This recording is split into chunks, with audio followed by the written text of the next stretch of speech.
Okay, I can't kick him apparently. Okay, Bro, great. you've incurred the wrath of Tempest. Okay. No, anyway, let's continue on then.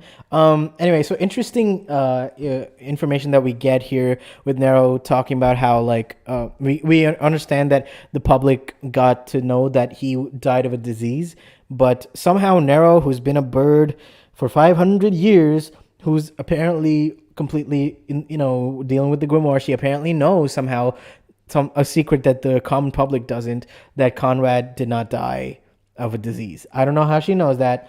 I don't know, like, they were clearly not expecting Conrad to come back, so they were not letting people know, but somehow Nero knows. Um, Mhm. you And know, and yeah, there's two easy ways to fix that too.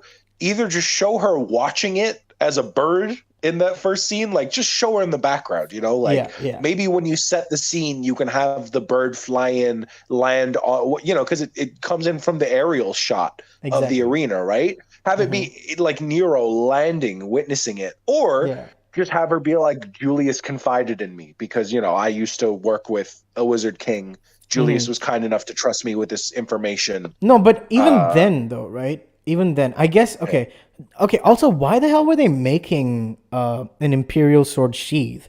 Like, did they know it was gonna come back? Like, what exactly was the plan there? And also, it like turned out to be useless. Like, why place such huge importance on something that was just gonna be completely dismissed in like the next I minute? mean, to be honest, I like him showing up and be like, "Oh, you had a plan? Fuck you." I think Yeah, that's good. Like when he just was there, that shocked the shit out of me. I like yeah. that, but definitely, yeah, it needs more building up to and like explanation, like whether it be that, oh, this was something that Lumio originally created for it but just never finished it, like Yeah. saying something like that, like he Yeah. he intended this sheath to be used should the sword ever be misused, but he never Mm-hmm. finished it. And so Mm-hmm. I've been working on it in these past few months, just Yeah. because I, Mm-hmm. I I miss my not boyfriend, because I Right. always forget that he was married and that Right. him and Nero weren't romantically involved. Right. Um, Yeah. just little dialogue changes would have gone a really long way to Yeah. help hold the overall movie together in these little moments. Mm-hmm. Yeah. But Yeah. it didn't bother me too much, but it was Yeah, definitely for the sure. lowest point of the movie as a Yeah. whole. I definitely agree. This was absolutely the worst part of the movie. Like, I definitely still think so. I mean, it has some great moments, coming up with Noel getting destroyed and Asta getting destroyed, but still definitely the lowest point of the movie. Which brings me to, why the hell does Millie Maxwell even exist? And what was the reason for even having Sally in this movie? You know what I'm saying? Like, I don't know. It just, that was Well, not first of great all, personally. apologize to me as I a Sally apologize. fan.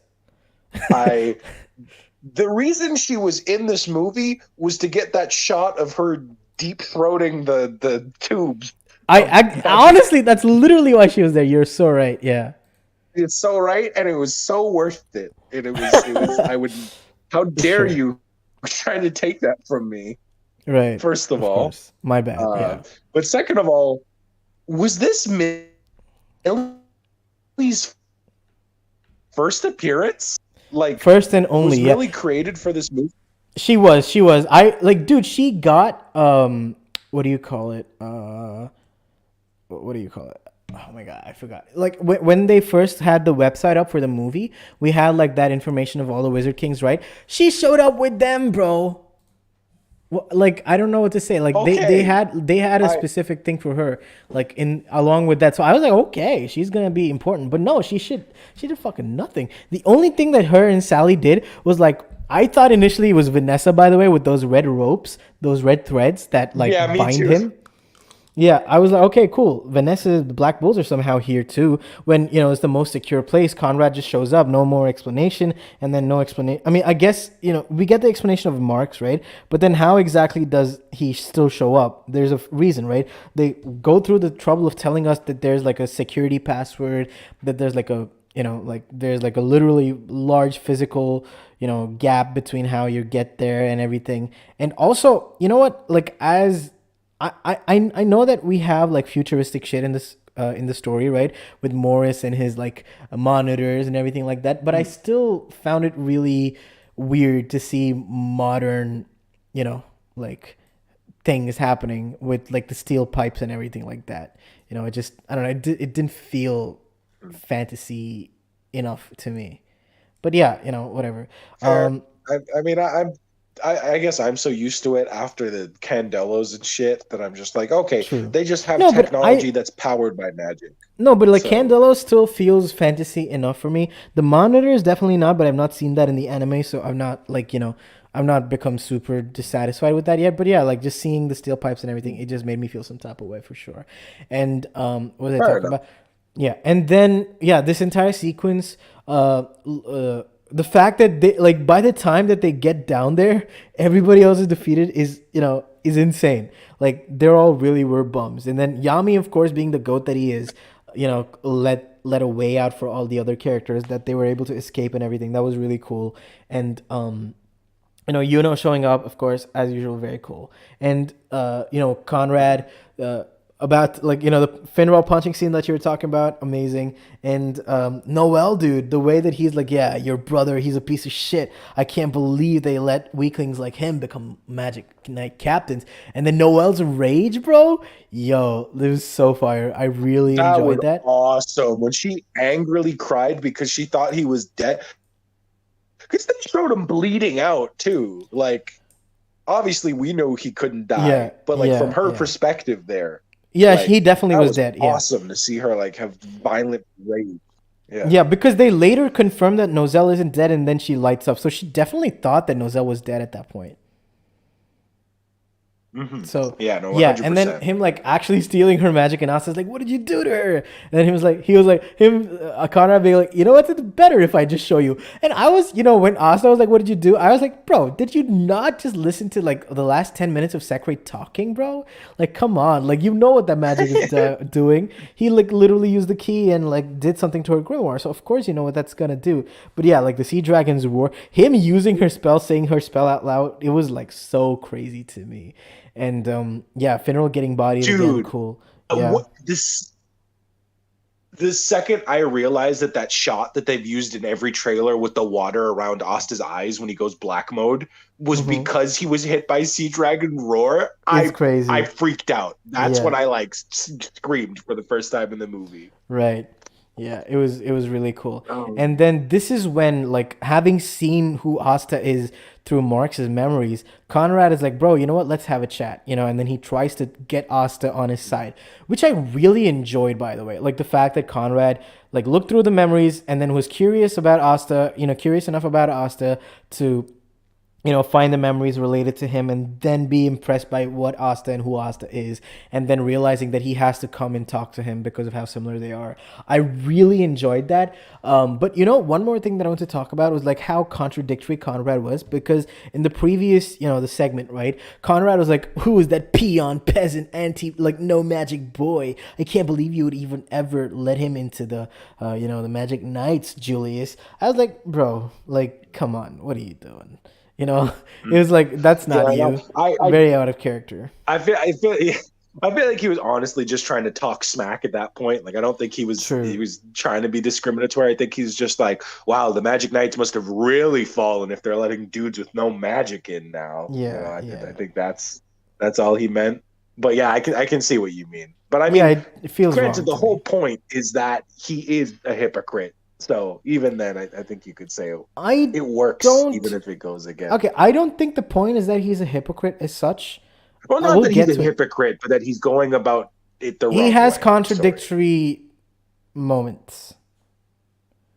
That's what I think. Like Yeah, the no, I'd problem with agree with that. Conrad Not a was. hypocrite. Sorry, Yeah, hypocrite's not quite right. If yeah, he was a hypocrite, that would mean he'd be discriminating against peasants, which exactly. Yeah, he which doesn't. he doesn't. Minus that Yeah, line. yeah, exactly. Mine is that one scene. Yeah, exactly. Um, Yeah, Dead Meme Train says Conrad's spite and the 10 years in the orb made him a little classist. Yeah.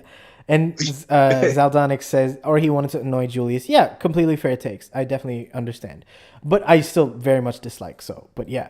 Anyway, so moving on back to this, Asta getting beaten down, like saying shit like "give her back her magic," and and then my magic is never giving up, and Conrad being stunned by that, and I don't know, man. I just really enjoyed the entire moment, like all those moments, and then him walking out and then going up to the sunset area where he's like thinking back to when him and Julius were on top of the demolish skull, talking about how never giving up is my magic, and then it turns to the sunset, and then it just bleeds into red sunrise, and then you come back to his face and it's just like all messed up.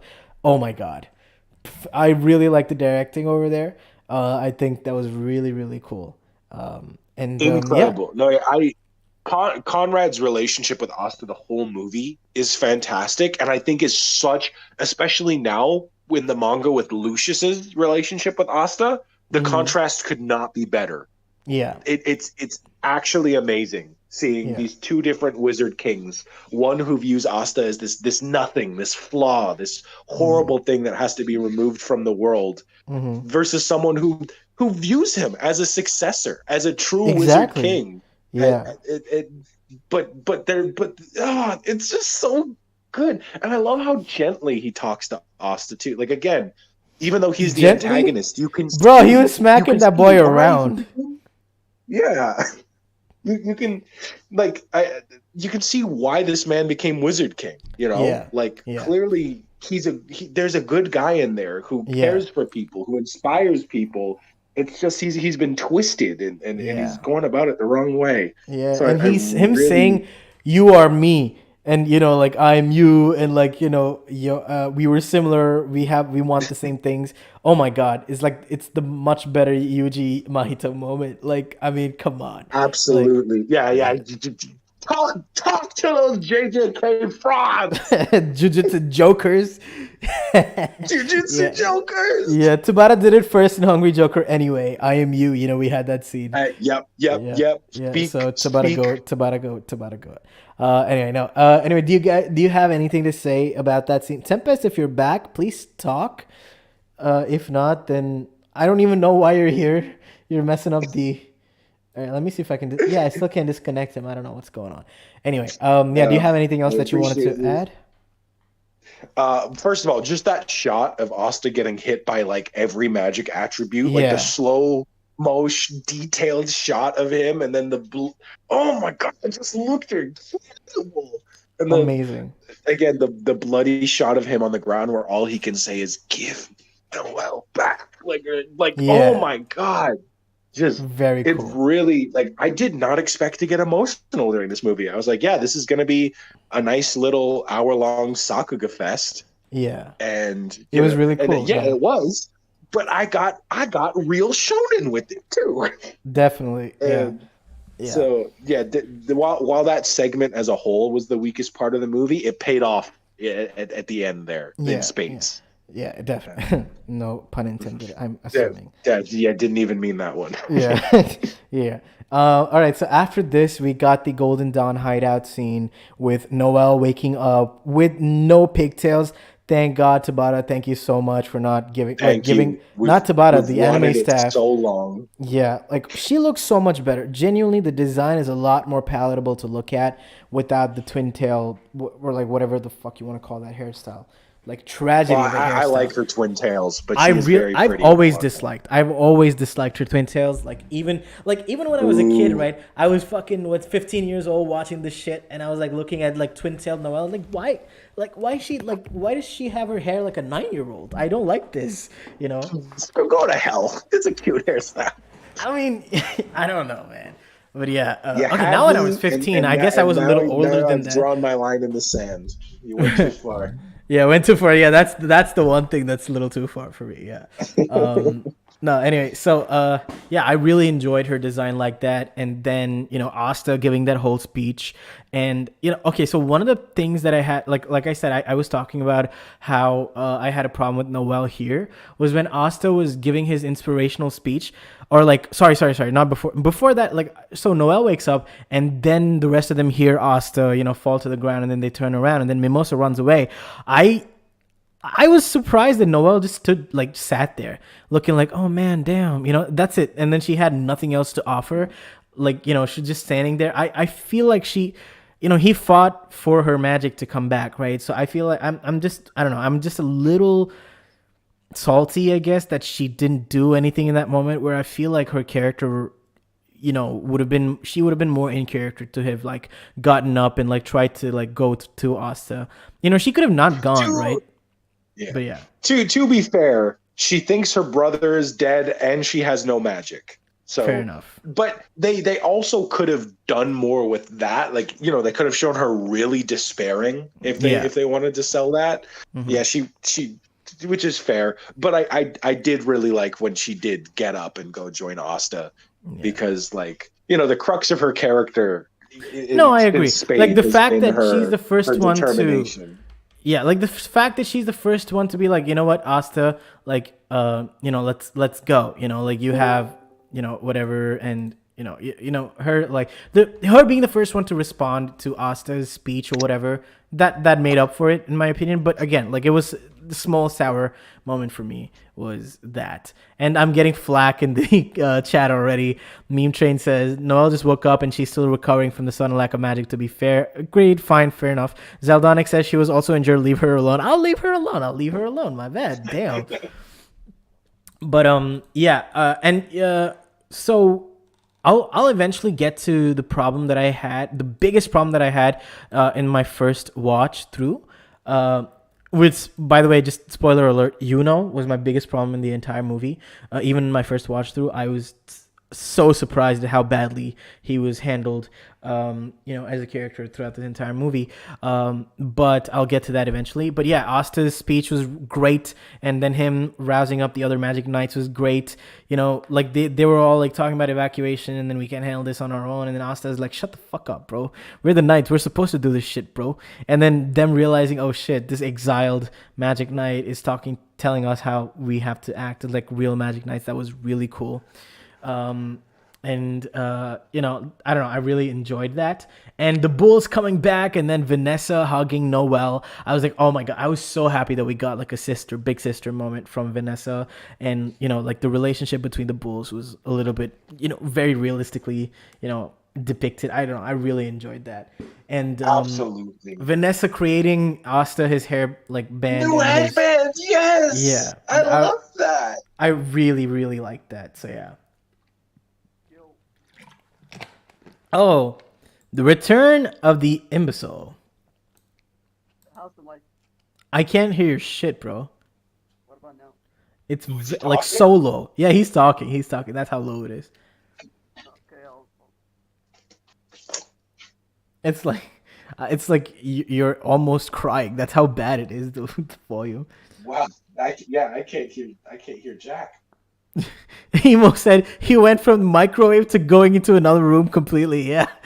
Oh my God. Fix your shit, bro. Fix your shit. Okay. Anyway, let's continue on with the movie. And right after everybody decides to go, and then all the other captains showing up.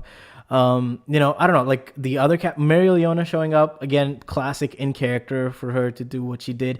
But William's bum ass was in like another mission. Dude, what was that desert thing? That was really cool. And also, Emo, can I join? Dude, of course you can join, man. Yeah, of course. Just like come to the server. I don't know if you can see the thing though. Like I don't know if you can see the voice channel. But all right, let me open up Discord and see if I can get you in here. I don't know if you can see it. Emo's joining the party. Oh, he can see it. Okay, he can see it. Cool. Yeah, so Emo's also joining it. So thank God we have a lot more people to discuss in case Tempest never comes back and Brood has to leave. So yeah, anyway.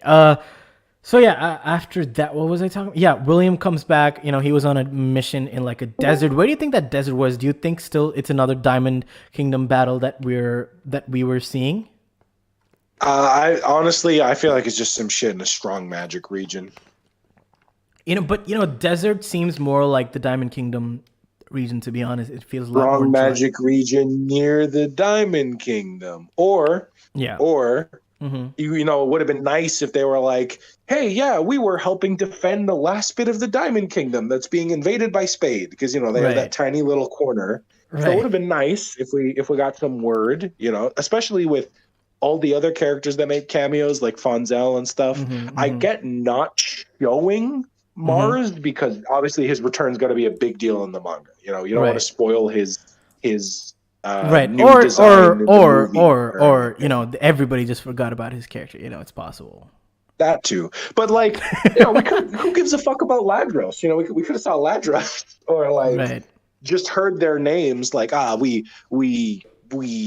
helped out in the Diamond Kingdom. Just made sure that they're not completely annihilated because we're good people and we don't let the Diamond Kingdom die. Yeah. Yeah. So that would have been nice, but whatever. I get it. Yeah. Whatever. Yeah. All right. Yo, Emo, what's up? How you doing? Yo, I'm here only to show off what a real mic should sound like. Thank you. That sounds amazing. The flex. Yeah. That sounds a lot better. Look, see, like Pesty, he can't even respond because we won't even hear him. Yeah. Meme Train says, "Oh my god, that was so corny, Brood. Oh my god, that was the corniest shit I ever Gotta be heard. corny to let my goat Black Clover, the corniest cornball and jump The right goat now, goater. right, fellas. Oh my Goat god." goater. Okay, no. Anyway, so Meme Train was saying, "Do you guys have a Discord server?" I do have my own Discord server, and it was public a little while ago, but like I don't do anything here. Like literally, this is the first time it's been used in maybe a year, maybe more, and I only use it to record stuff with my like podcast members, which all of these guys at one point were. So just so that's just the context for you. But anyway. Continuing on, Charlotte showing up. Oh my god, I keep forgetting how beautiful Charlotte is, and then in like episodes where the art is like 100% on point, like her like seeing how beautiful she is just it's amazing. I love the design for Charlotte, and I love her actress is always what stands out to me the most because like the 1 second where we got into her inner mind and she was like yeah, I love that. Yeah, so that was really nice that she came out to. And Jack, okay, so I really like the English dub for Black Clover, but I haven't listened yet. If there is one character that I think should have been scrapped completely, it is unfortunately Jack's English dub voice actor. I cannot tell you how horribly miscast or like misdirect, like whatever the term is for that. Like whomever made that choice of making Jack sound like that, I'm really sorry, but yikes. It's not that he sounds bad, right? It's just that is not Jack. That's like Augustus Kira Clover's son, even more, spoiled brat, like living. That's like the Queen of England's, like personal assistant or whatever. Like he sounds so goddamn high echelon, top of the line, like that. He literally sounds like the most like aristocratic British person ever. And I think that we should do this. Like, what the hell is going on, bro? I think they just read the name Jack the Ripper and is like, all right, let's. I genuinely think that was I do think that was the intention. I was gonna say I've never heard Jack in the English dub, but I can totally see someone at Funimation like rating the casting on like, oh, Jack the Ripper, isn't that some British bloke? All right, do your best Cockney voice. He sounds like Kurotsuchi Mayuri, dude, like from Bleach. Like honestly, okay, you know what? Dead Meme Train. Sorry. How does Sekri sound in the dub though? I don't want to remember. Okay. Yeah. Oh wow. I just feel like I'm gonna like be very mean, and like the thing is, I really love the dub overall. It's just that, I have problems with it, and you're asking me about the problems, but yeah. And dude, Dead Meme Train as a Brit, respectfully, literally listen to his voice, and then realize that this is a dude who grew up on the streets. There's no way he sounds like that. Like, I've seen Peaky Blinders, bro. You might be a Brit, but I've seen Peaky Blinders. I know what the dub, I know what like street people who grew up on the street in England speak. I know how they speak, so I know better than you. I'm just saying. But anyway, let's keep it moving. The Bulls are back. Blah blah blah. And they take the fight. The first thing that they do is go to the Black Bull's base, and I didn't really understand it, but somehow, bro, ain't no way I've seen Peaky Blinders. yeah, don't come for me, bro. I know more about the English, the Irish people's voice better than you. I'm just saying, I am somebody who has seen that. So yeah, just so you know. Okay, so am I skipping over anything that you guys want to discuss, by the way, before like we go into the third act of the film? Nope. No, I think we've covered just about everything from that portion. Okay, yeah, cool. So Jack, Charlotte, and William, all three of them, they just leave, and then they fight her army of mechanical robots. And dude, like, how insane is it? Like, 3 entire captains for just fighting that army, and and then Mary Leona alone takes care of her solo. Like, I don't know. The difference in these characters is just kind of insane to me. But, I don't know. And, after that, one scene that I really loved with was when after William goes, Yuno's like, oh my God, no. And then Asta, just like in the English dub, he had like a dialogue or whatever. But in the sub, right, he says nothing. He just like holds his hand, arm out for to like give him a fist bump, and is it no words, man. And then sees that arm, he's like, and then immediately he's like, okay, it's like, letting out a sigh of relief, and then just like bumping the fist, and then just moving on. I love their relationship. I love how it's portrayed in the movie. Yeah, that was so nice. So well done. And finally you get to Jester, first showing up, and then that first fight battle, and then Mary Leona going and punching up the the Bull's base, and and all of that. That was really cool. And oh my God, I really enjoyed seeing Henry, eat up all that magic, and then Charmy feeding them all. Oh, that one scene with Asta eating a cake on his face. I don't know, man. It's just like some. We laughed so hard it just like sinks into his face. Yeah, yeah. It was very cute. Like so many cute scenes like that. I really appreciated all of that, and Jester is just that guy, bro. And then eventually they break through the barrier, and then Asta takes off, and then now and then they did such a smart thing, like Nero seals them, but Finral uses his Fallen Angel's wing beat or whatever the spell was called to like transport them away, and then it's just now the final the final battles have been like set up, and the thing is, this is only halfway through the movie. The third act of the movie is the second half of the movie. Like, it's insane. Like, what do you guys think about the fact that it's just pure third act, conclusion for the entire half of the movie? Like, do you think maybe they could have cut down on the action just a little bit and then had a lot more on the character related front? Or like, do you think what we got was, could not be better? So, I do, like, I think everybody... Okay, go ahead. You go ahead. No, you go first. You go first. No, I'm already muting my mic. Can't change my mind. Okay.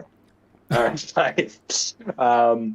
Obviously, I wish there was more to the first act. I wish we got more of the triumph. I would have liked to get more of the Wizard King's backstories. However, I would not sacrifice it for any of the action in the third act, because I wanted even more of the action in the third act, if I'm being honest. Like, again, we didn't even see a proper conclusion to Jester, but everything we got was some of the best action in the entire series, some of the best choreographed fighting I've seen in anime, period, and I would not want to sacrifice even a single minute of it.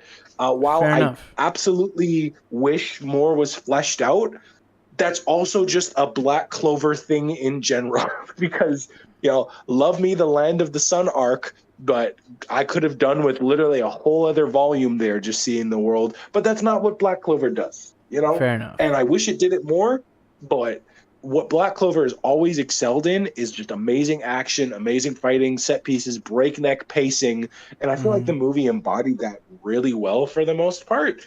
So literally, I couldn't sacrifice any of it for more story. I would just want it to be longer. That is the only way I couldn't give it up. That's it. That's how it goes. Okay. Yeah, fair enough. I don't disagree with any of disagree vehemently with anything that you said. So yeah. All right, Emo, you were gonna say something? Yeah. Obviously, I think the one of the like biggest criticisms like I've heard ever since the movie came out is that there just wasn't quite enough of like the backstories of the Wizard Kings. But like to be honest, like going in, I was just expecting like pure fan service. I wasn't really expecting like a super interesting story, especially after I went to see like Film Red. I hadn't really like gone out to see any like modern anime movies before then, so that just kind of set the standard. And then just kind of going into this, like I feel like the fact that people even want to see more of the Wizard Kings, more of the story, was because it was a really interesting premise, like from the get go, and like going into the movie, I didn't even like expect to be this like invested into the story, but like I think Prude put it the best. Like I wouldn't sacrifice any of the action at all. It's because at the end of the day, like it's a movie. And if there was ever any time to flex like any action, it would be now. And to Right. not do that, it would be a shame. Fair enough. Absolutely. Like the fact that I woke up the next day and Black Clover aunties were saying we were carried by animation. Do you have any idea the devilish grin I had on my face, bro? I was kicking my feet. I was giggling. I felt satanic. After all He the felt fucking satanic, Monday okay. Day slang, ugly frames, shitty animation. Oh, now we're carried by animation? Huh? You little My Hero Yo. cretins, we're carried by animation? Can't say that about your new season. It ain't carried by nothing. Shots. Right. All right. Yeah, no, I completely understand what your guys' points are. And yeah, just now thinking about it, I don't know what I could cut at all, because one of the things I was thinking about was like there was literally no wasted time in the entire movie. Like every single minute counted, and every single minute really contributed to the entire movie. There was nothing that was just like fluff as such. Even in the beginning, I feel like whatever we got could have been expanded upon if at all, if anything, instead of being cut. So definitely I do understand where you guys are coming from, and I don't think I disagree.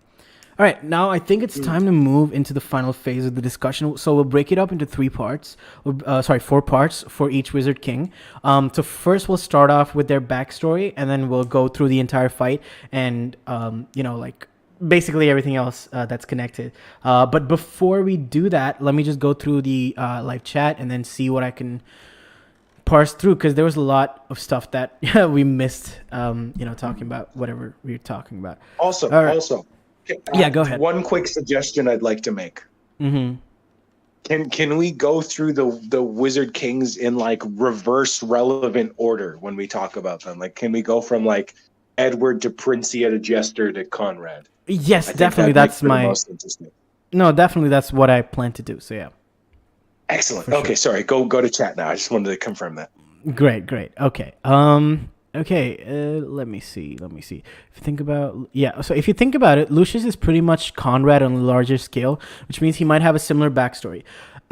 So yeah, a lot of times, specifically if you think about the My Hero movies, you usually get a villain that's kind of similar to what's happening in the manga, and you get like a plot line that's kind of similar to what's happening in the manga.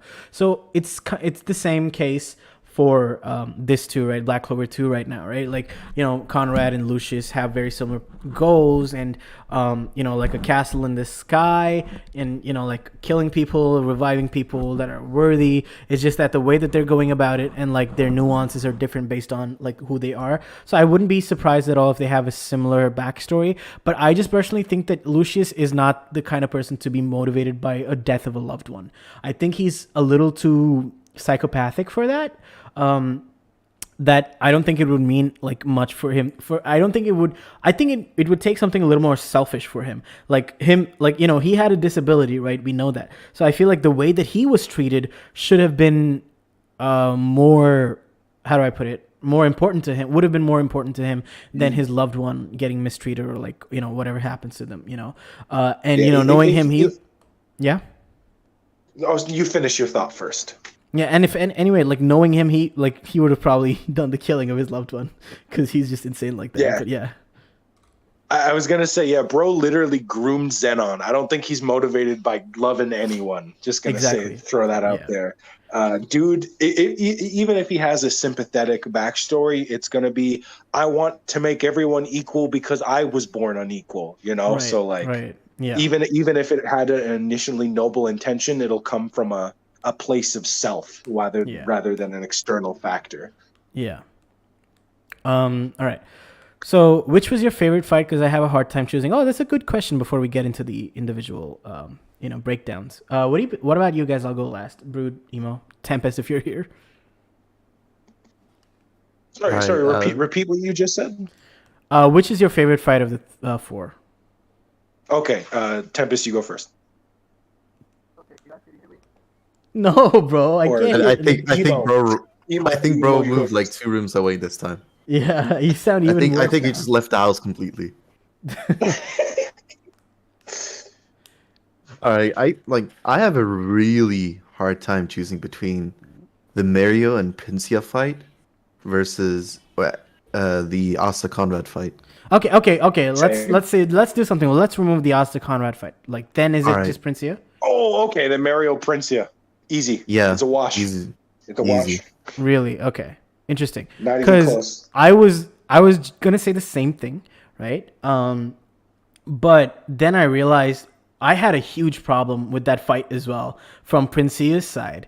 Where I feel like her presence was great, but literally nothing else about her was good, to me personally. Because again, like, her backstory was cut short, right? We basically got like a 5-second glimpse, and that was not the same as her backstory, which we'll get to.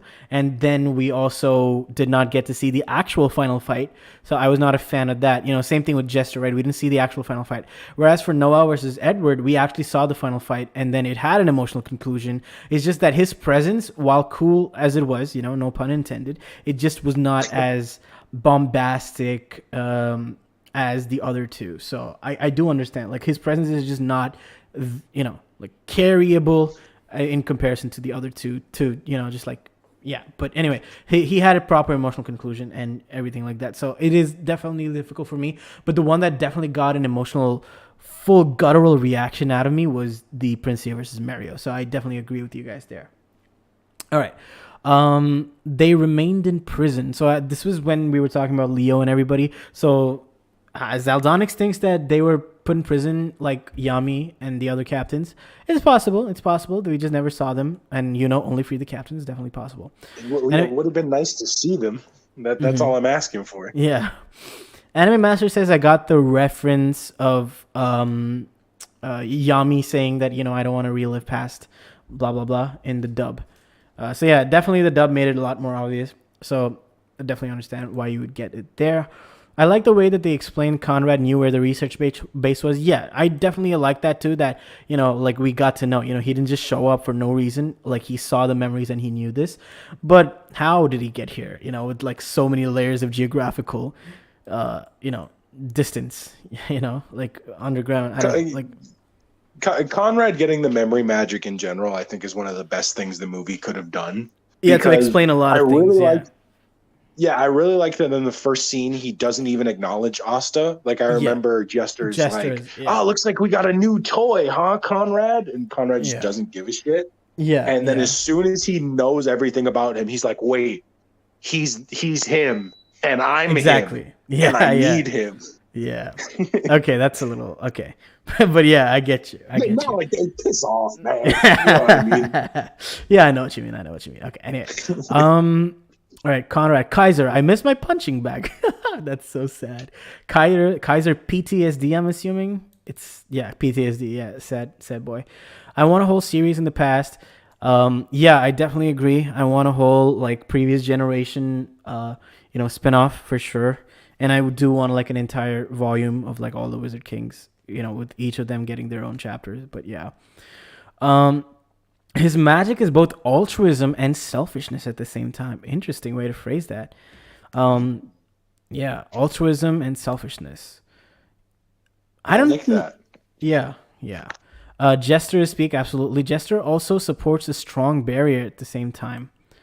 Supports a strong barrier. I'm not sure what that was in reference to. Monozone is Black Clover's Bankai. I definitely agree. I think Tabata tried to make the Z10 the Bankai of the Hino country as well, because every single one of their Z10 is like wildly different, right? Very similar to Bleach, how like it's like proper abilities. It's not the same as what Asta has. And it's often split into the two separate kanji across the like page. Bankai Much like and how Z10. Bankai is said, like Bankai, it's like Z10, which I really like. Yeah. Funny Bunny ate a Calidus Brachium Purgatory in front without any problems. That was it is crazy, dude. Princia is insane. Princia is crazy. I love her. Jester is the 16th Wizard King. He's quite old. That's true. Yeah. I didn't... Anyway, the place is very strange, very modern. There are pipes. Yeah, I think this is a reference to the Research Squad Zero. I agree. Who needs writing in the air? I use my sword to cut down the door. Yeah, I definitely feel that there. Yeah, the Wizard Kings were definitely swording this movie. Yeah, dude, the sword fights were amazing. All right, let's see. The dialogue in the movie was elite. Still feels very authentic and very much BC, but still avoids some of the repetitive dialogue some of the manga villains had. Yes, it definitely did not feel repetitive to me. Like, I really definitely did enjoy that for sure.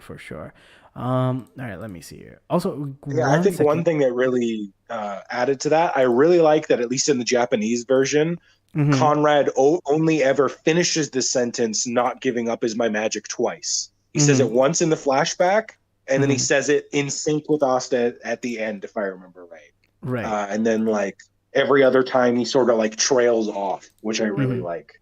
Yeah, definitely. I definitely agree there. Agree about how cool it is there. All right, let me see here. Chat, yeah. Let's see. Okay, he was in Broku's chat. Okay, nice to see you here from there, Dead Train.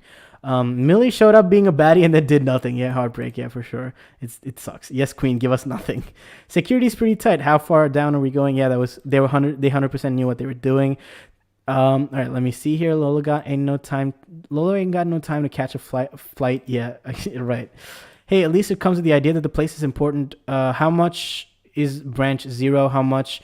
10,000 meters underground. Yeah, it was pretty far underground. Semi-canon. Yeah, these people were getting angry. Yeah, semi-canon. I definitely don't think it's canon. I don't think the events are canon. The fact that the geography got fucked up that bad, and a lot of important other shit happened, and one thing I saw people like think is that maybe it was only like parts of the Forsaken Realm that actually got kind of destroyed because it didn't have enough time to reach everywhere else. No, well, Forsaken Realm. Okay. In the scene of the movie, you see them rebuilding the actual kingdom. No, it's Haji like only. Haji, yeah, sorry, Haji. Yeah, so Emo's saying it's Realm. Exactly. Yeah, Emo's saying it's only the Forsaken, place, whatever. It didn't reach like the entire country or like other places. Yeah, that makes sense because if you think about it, Rebecca, like when they showed us Rebecca, like she was only looking at the floating thing or like whatever it was. Like she actually did not see damage happen to the what do you call it, the realm area around her. So I think that makes sense. So I guess you could still but again, there's like so many other problems with the movie for me. So that makes it non-canon to me. But yeah. Zora Luck use arrays. That's not Luck using arrays. It's Zora using his trap magic. That's not array. That's not the same as the Heart Kingdom thing. Luck uses briefly, and Zora's been using them for ages. Yeah, Luck doesn't use them. Again, it's Zora. Personally, that's what I think anyway. I haven't seen that. I have to go and watch that again. To be fair, we get to see Magna and Zora working together, so it definitely implies that they have still been training. Yeah, I mean, I guess it's like small nods, but yeah. It's not that they didn't acknowledge they were training. It's that like the manga implied that they basically went off and did their own thing, like solo trained, weren't with the bulls. Like that's why they didn't go back to the bulls even after Yami was captured, right? Because exactly. They've been working nonstop in secret to perfect their own thing. Yeah. And we can still say that like they came back for like the triumph or whatever, but just acknowledging that. There's no way that Magna would have come back and like just been normal with Luck after what happened, right? I don't think he would have faced Luck without like it's very important that the last time that he sees Luck is when he gets rejected in the Heart Kingdom, and the next time he sees him, it's after he defeats Dante. Personally, to me, like the fact that they met each other in between that, it just really, I'm not a fan of that personally. But yeah. God, the internet. Even I forgot about that. Yeah, like it was so important. Like Luck's reaction, Asta's reaction at seeing Magna after that, last time that they saw him in Heart Kingdom, phenomenal page. Yeah, I think it was really important for that character. But yeah, God, the internet was not ready for Sekre with glasses. yeah. A lot of fan art. Noel has some amazing moments in this movie for real, for sure. Yeah, we have many transformations that we need to name. I'm not sure what that means. Conrad's fight. I think they mean like Jester's like form and like Prince's armored. Right. Yeah, we got a lot of transformations in this movie. Yeah. Conrad's reaction to Asta saying their catchphrases, bro, was wild. Yeah, I told you we were similar. Gave me chills, bro. Yeah, it was insane. Especially because Lucius and Conrad have a very similar goal. The contrast is highlighted so strongly. Yet we did speak about this. I didn't ask you to join us for your power. I did it because I think it's because you deserve to be rewarded. 10 out of 10. Absolutely. I can't wait to get to talking about that actual final fight. That was one of my favorite lines, especially with how it pairs with Noct later. Like, oh my God. For chills. Sure. Yeah. As someone who really loved Mahito versus Yuji round 2, you guys are right. When I said, like you or me, that was better in the movie. Yeah, for sure. In spades, yeah. Can we evacuate there instead of the royal capital?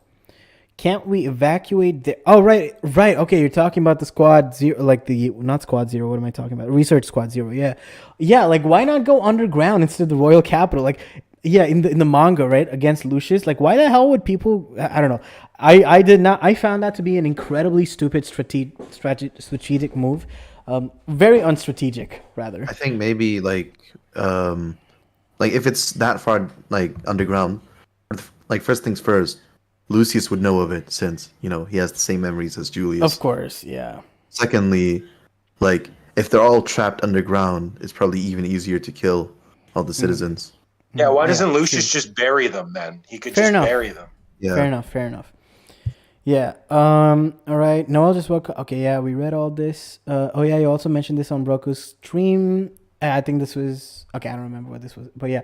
I also have low-key opinions on the leadership that you mentioned, to be honest. Yeah. Like, we'll talk about, my dislike with how was treated. But yeah. The Vanessa Noel moment was so sweet. Tempest stuck in the well. What the fuck, is he okay? Yeah. Let me see. And it was in the movie, so 100 out of 10. I'm not sure what that is. Yeah, I feel like they couldn't really draw parallels with and Jester since we didn't get his reveal of being a royal yet. Yeah, but even that wouldn't have really done anything because he's not a royal of the Clover Kingdom, right? And number 2, Jester didn't really say anything about, like, I don't know, like, I just feel like Noel was a royal, right? And, I mean, okay, I'll be very honest. I love the fact that we have an emotional conclusion for that fight, but I'm not really a fan of how that was handled.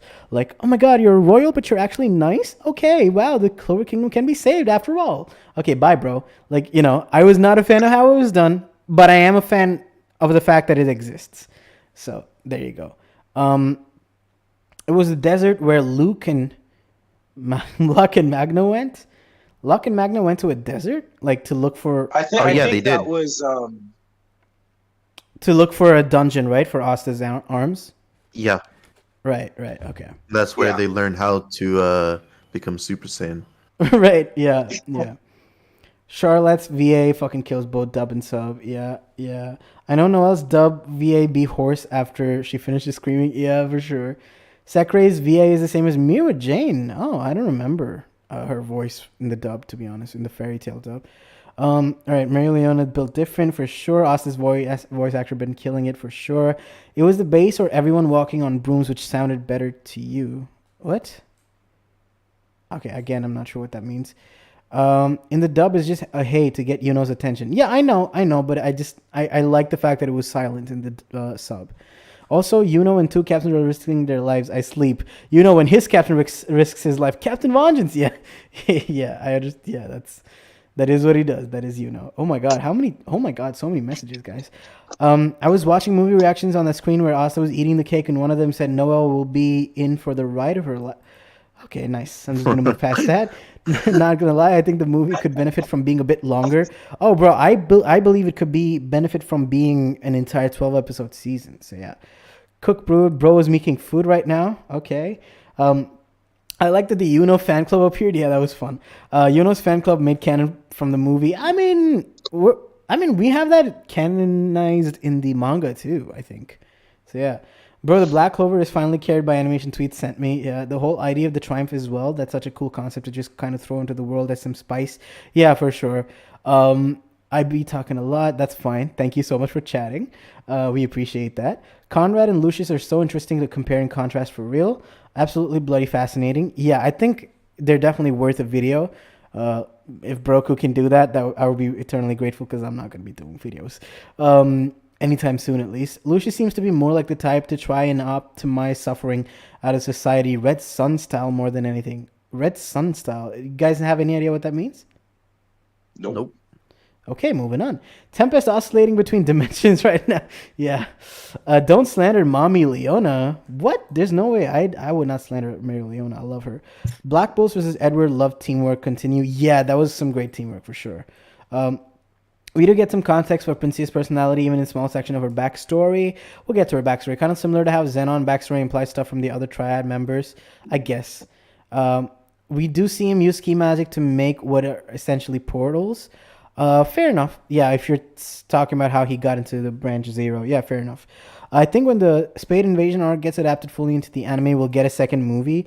Yeah, I think for the 1 year time skip, we might get another movie. Yeah.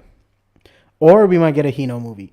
All right, let me just wrap this up quick so that, we can actually get to the discussion, guys. I'm sorry I'm making you wait. Anyway, bro, I want to know what was up with the four of them at the end. What was that? Where were they going? McDonald's? No, they were just, going to heaven like the elves did after the elf arc. Their spirits were just going up. I wasn't getting angry, just curious about what your reasons were. I'm not sure what you were talking about here. I didn't think you were getting angry anyway, so yeah. Luck does use to erase one against Edward near the end of the fight. I still think that it was Zora using his trap to send him up. But yeah, fair play on that with Magna though, fair play. Yeah. Oh god, that moment after the second Dante fight was amazing. Yeah. Research division is in the middle of nowhere as well. Very few people are even aware that it exists. Yeah, but at that point, come on. Anyway, I was referring to the Golden Dawn Secretary base to evacuate. Oh, yeah. Like, why even bring that up here in the movie? And, I guess, I don't know. Like, I guess Julius would have known regardless. I'm honestly not mad about the thing, but I can get into my reasons for why in a bit if you'd rather. Yeah, I'll get into them. I haven't even given my reasons yet, so yeah. Julius didn't know about that place. No, I don't agree. I like it very much. I'd be talking. I'm sorry. That's fine. Was it canonized in the manga? I thought it was just a Petite Clover thing. The fan club? No, I do believe Tabata canonized it in the manga.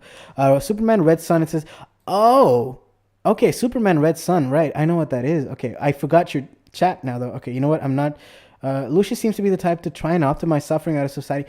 Okay, I see what you mean. Yeah, he does seem to be the type to do that.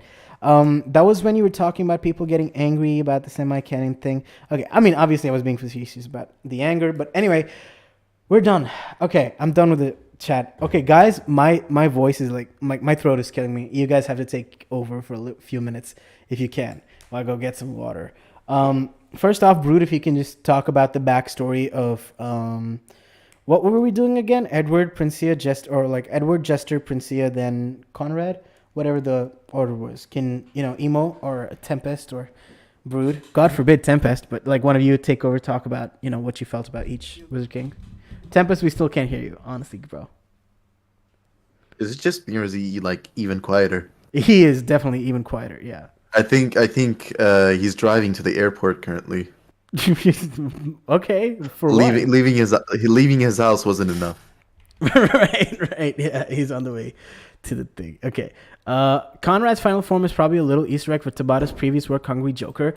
I mean, yeah, I saw people tweet that out. I don't really think so, but you definitely, I can understand why you would think so. I got to mute for a few minutes actually. Oh, damn. Okay, so Brood is gonna be back in a little bit.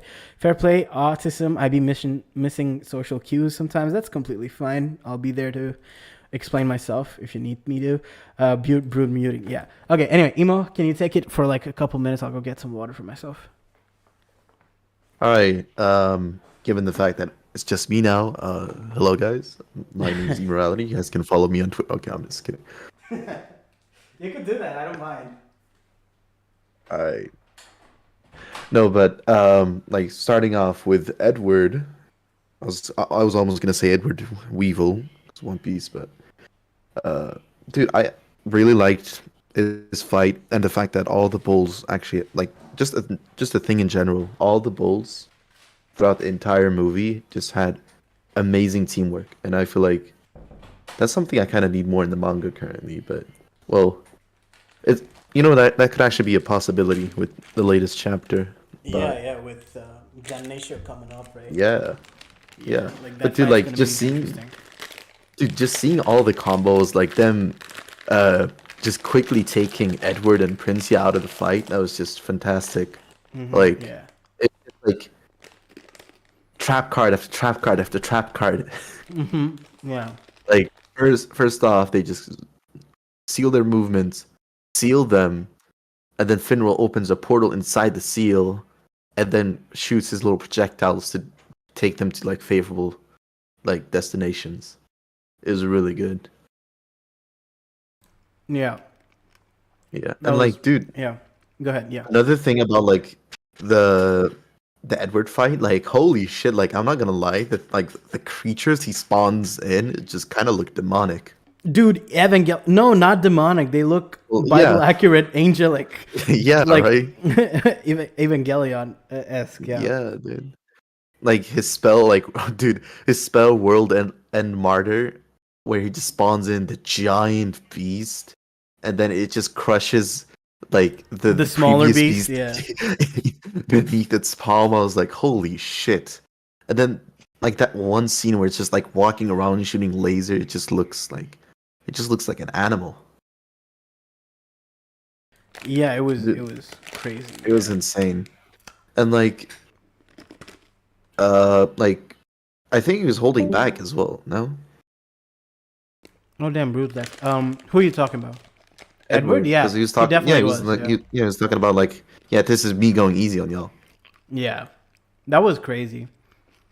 All right. And then like on Twitter, Pesty did bring up the fact that my guy joined the Magic Knights and became Wizard King at an old age. Yeah, we'll talk So about like, him yeah, for sure. Yeah. Okay, cool. Okay, so Brood is gone for a second, I guess.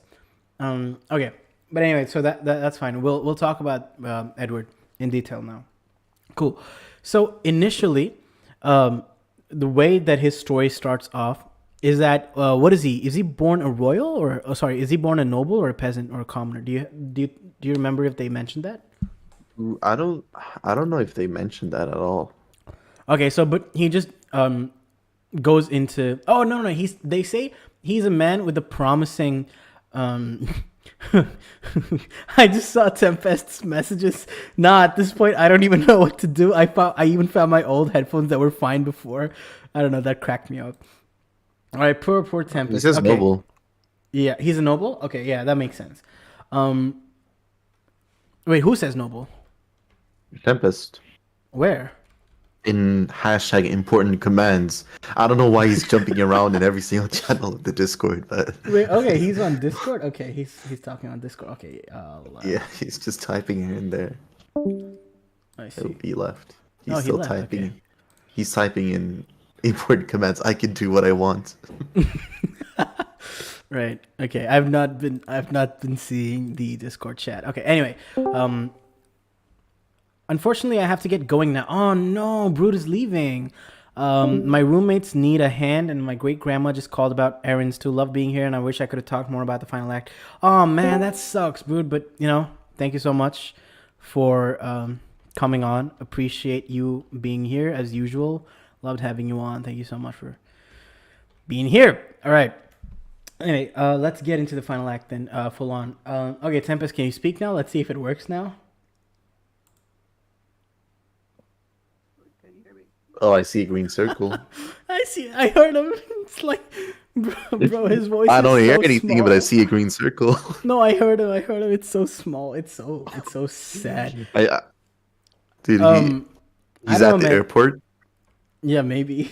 Dude, I don't Bro, know. Like, when- go to your voice settings and like, I don't know, like, is Tempest free from turbo hell? No, bro, he's not. He is not. He's not. I don't know what to tell you, Tempest. Like, I don't know. Like, go into your input settings, voice sensitivity, increase your input volume, something like that, etc., etc. I don't know. Maybe you have like noise suppression on or something. Yeah. All right. Cool. Okay, let's get to Edward. So he was born a noble with a promising future, right? When they say promising future, I think what they mean is that he was a powerful magic user, and he was like, he could have been a great magic knight if he wanted to, but he refused that life, and he became a what do you call it? A Priest. priest. Yeah, a priest instead. No, give me a second. I'm just gonna finish eating. What do you this. eat there?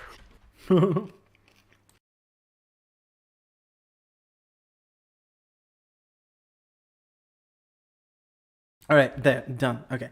What am I eating there? I'm eating peanut cubes. I don't know how else to.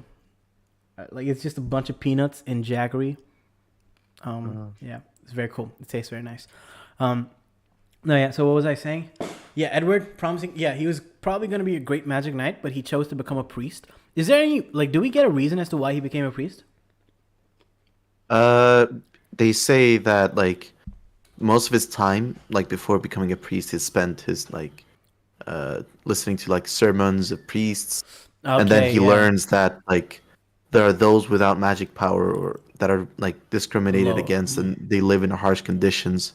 So he opened an orphanage for Right. kids, right, that just don't have that much magic. I feel like Edward could have been a great villain for just thinking about it, because I think it was, I don't know, I found it a shame. Yeah, the Orsi Orphi like parallels, it's like right there. Yeah, exactly. Yeah. But no, it's not even just that though, like it's the fact that is also an orphan, like who grew up in an orphanage, right? I feel like somebody who literally probably is the reason why he was saved and, why he was raised in an orphanage. Because if you think about it, every single orphanage is connected to a religious, like a church, right? So, considering the fact that this guy used to be a priest and then he established orphanages, it stands to reason that the reason why the Haji village has a church which operates an orphanage is directly a result of Edward, right? So because of that, I feel like it's kind of important for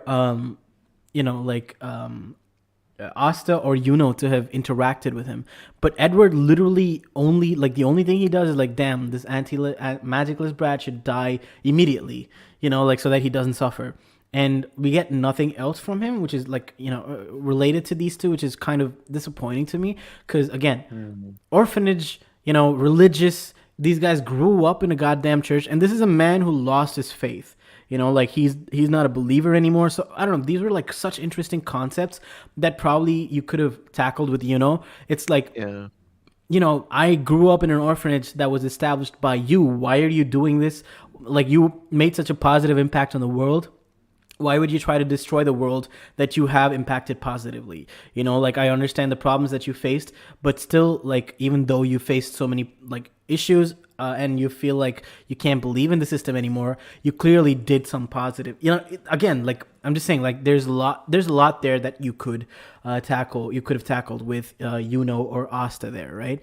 So again, the fact that we have so many possibilities and so many other parallels, it's just a testament to how great of a character Edward was. His presence may not have been on par with Jester, right? Which makes sense, given the type of character he is. But I think Edward alone could have carried being the single main villain of the movie, if you think about it.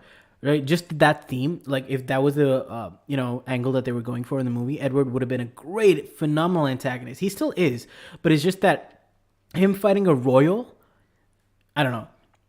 It's just Yo, wait, what the hell was that? Whoa, Holy shit! The demons from the underworld are whispering bro, in my about to ear. offer us a contract. All right, say something, Tempest. can you guys hear me? Oh my god! Oh my Finally, God. yeah, Words, yeah. actual Yeah, audible I went to the words. settings, and apparently, like, Discord was at 5%, like in the settings. Ah, of course, right. Yeah, no wonder you were sounding like you were in the airport and the phone was here at your house. But yeah. All right, guys. Base boosted Tempest. Yeah, it's base boosted Tempest. Okay, Tempest.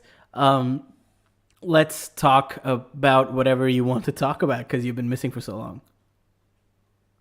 Oh, Zaldonic says you could say that Edward has a cold presence, but yeah, he does. He does. Nice. Kick him out, kick him out. Kick him out. What do you Yeah, call kick it? him. If it's Kick him. Yeah. one random thing, like I remember you guys were talking about, like, just before, like a while back. Go ahead. I'll just say now. Is that like about when they went down to Branch Zero to get the sheath of this, what do you call Yeah, the Imperial it? Sword. Sword of Wizard, right? Yeah. It was stated that Lumiere made it, but like he died before like he completed it. Yeah. Yeah, okay, but like you guys were saying, like maybe Lumiere made it or something. I'm just saying. What is your Okay, point, so bro? about Lumiere. Yeah. Wait, is I this think he's internet talking about, like, Point the is actual. what I- really bad? I think he's talking about the emo? actual sheath. I'm hearing him like really badly as well. Yeah, okay. like- Yeah, he's oscillating between Can you guys not hear dimensions me? again. No, we we can can. hear you. It's really bad. The quality is really It bad. says it's full, like here. It has like 3 bars, like I don't know. Yeah, I don't know. Like, it's fine now, I guess. But yeah, cool. Anything else that you wanted to point out? No, like we'll just continue, like I'll just like join. Okay. Yeah, so one of my problems with the ending of it, right? Like, I'm glad that it got an emotional conclusion, that his character arc, his conflicts were resolved, and he was able to move to a different place and understanding of the society and everything, right? Is that his statement was, oh wow, you're such a good girl, you're able to empathize with those weaker than you. I mean, dude, I don't know how. Okay, you know what? I don't want to get into that point, to be honest with you. I was not a fan of that. Basically, is all I'm saying. It fell flat for me as well. Yeah, I feel like out of everything you could have said, like you point out that, yeah, exactly. It's like, what exactly made him think that she's sympathizing or empathizing with the weak? Unless also- unless like he was hearing her inner monologue or something. yeah, and also to be okay. I don't. You guys might completely disagree with me. Tell me I'm an idiot for thinking this. Noel does not seem the type to be merciful, right? Is it just me? Like, I feel like at that moment, like, let's have a chat is more of an Asta thing, given what he was talking about with Raya. But, with Noelle, she's more like, I'm going to kill you for what you did to me type of character. Yeah, I mean, I think like from what we saw in the Vanica fight, like, I don't know. I don't think she's been in enough like fights where she takes the helm by the end to actually like really, decide whether she's just like that kind of person. I guess. And I like, also think and, it's just and Vanica. Vanica, Like, and I think like Vanica was pretty like irredeemable, and like Fair. Edward was going out throughout the fight. Was like, you can go, like, I don't want to Please kill you escape. guys. I don't want to kill you. Yeah. Yeah. I think it's like two different cases. Yeah, I don't know, but personally for me, it just felt a little abrupt for me that she just said, "Yeah, let's do it," like we'll change the country together. It just felt a little too shoehorned in. Like let the heroine have her, morally correct thing to do or whatever. But fair. Again, like I said, you guys could completely vehemently disagree with me. I feel like Sweet old man, def- Zaldonix, are you serious? Edward was not a simple sweet old man. If he was, then he wouldn't be doing any of this shit. Bro was still a mass murderer. He was still killing people left and right, and everything. So like, yeah, let's not downplay the Edward insanity here. Like, I understand, yeah, she has a personal vendetta against Vonica. She doesn't really have that with Edward, and yeah, that is definitely not comparable. As that meme train says, I can understand where you're coming from with that, but he was definitely not some sweet old man. Like, yeah, you can be both, I understand, but you can't go for the sweet old man right now. I feel like Edward's like the most chill because you can even like see it by the way like his goals were like we're done with him still alive because like I want to like completely put like the country like he's assassinated like he doesn't like go whatever he said. like Yeah, whatever he said, nobody can understand what Tempest says, but okay. Bro is speaking the demon language. yeah, the demon language. Okay. Though she did also outright say no. Okay, fine, you guys. You know what? I still disagree with y'all. It's just that I don't have the right words to describe, rephrase what I want to say properly right now. I am too tired. I've been streaming for how long has it been I also again? do feel like the fight was, I don't know, like the ghost, like you see like the colorful footsteps, the ghost children, and then it looks like Noelle kind of noticed. Maybe. It definitely looked like that to me. She was like, she kind of gasped, had that reaction, and then Right. And I feel like I feel like there's like an entire scene just missing there. yes, I agree, because it was like that was the scene like where he activates the absolute zero or whatever, and people are no longer even able to walk, right? Like, and breathe and stuff. And then the next time we cut back to the fight, people are just fighting again. Like that entire you can't even breathe anymore. And Noelle too was like going down, right?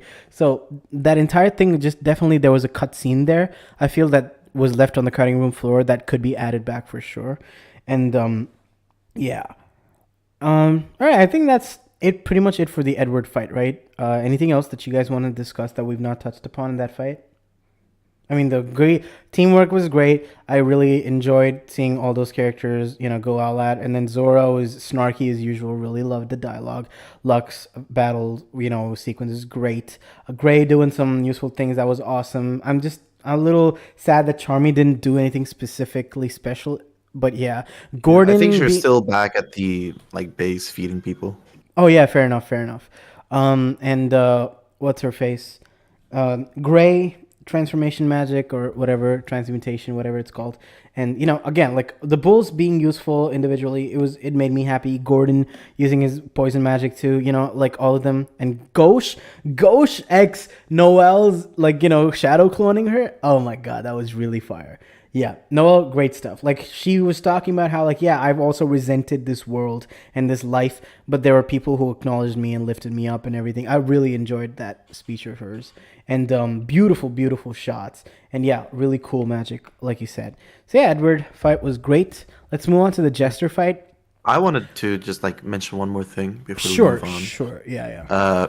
You mentioned, how it would be more interesting to have Yuno fight Edward rather than the Bulls. Mm-hmm. But I feel like with the way the matchups were, it only worked because of how who got matched up with who. Because I feel like if the Bulls fought literally anyone other than Edward, they would lose. I think it'd be a hard time to convince the watchers that they'd actually stand a chance at all.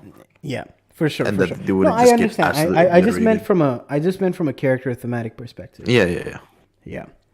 Maybe if the movie was a bit different, where Edward lost at the midpoint or something, instead of being saved for the climax. Right. Yeah. I guess. I don't know. Okay. Anyway, let's move on. Let's move on. Do we do chat before we move on? Let's do chat before we move on. Let's just get caught up because there's a bunch of messages that we were missing. Okay. Let me see. Tempest, bro, you tapped in Kamui or something. I saw that. Big difference in Asta and Conrad's ideology gets shown in the sword itself. When Conrad gets powers, it's selfish, while Asta was like hope when everyone gave him his power to win. Basically, the way the Conrad used the sword was to He take took the magic from power. everybody. Yeah, he stole it, Yeah. whereas Asta was given the Had- power. I get yeah. it. Cool. Yeah, that's cool. Yeah, that's a nice way to look at it. Y'all catch Yami mentioning his sister. What? What? That didn't happen. What are you saying? Are you serious? Where? What is my blood waffling about? Yeah. Anyway, the way. Okay, tell me what that was. Like, can you please explain to me where he said that? I want to go catch that. The way they really flexed the Black Bolt's teamwork and camaraderie throughout the movie, for real, it's amazing. Dude. Yeah, for sure.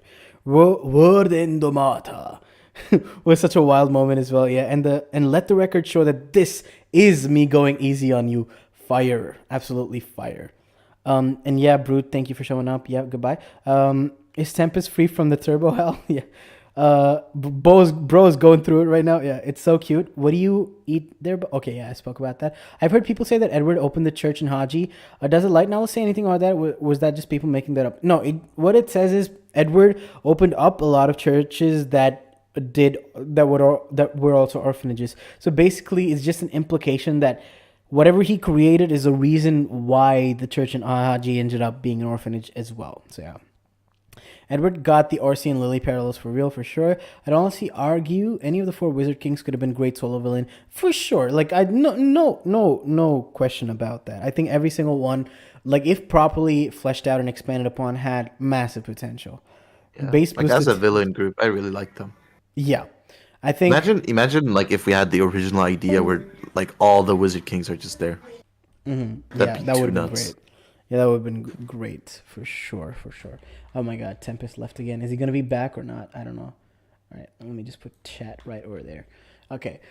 Okay. Yeah. Anyway, this is something that I wanted to talk about. Right. This was when all the Wizard Kings were talking, and then little kid Julius was crucified onto an upside down Clover symbol. That was probably the only time we saw them all interact with each other.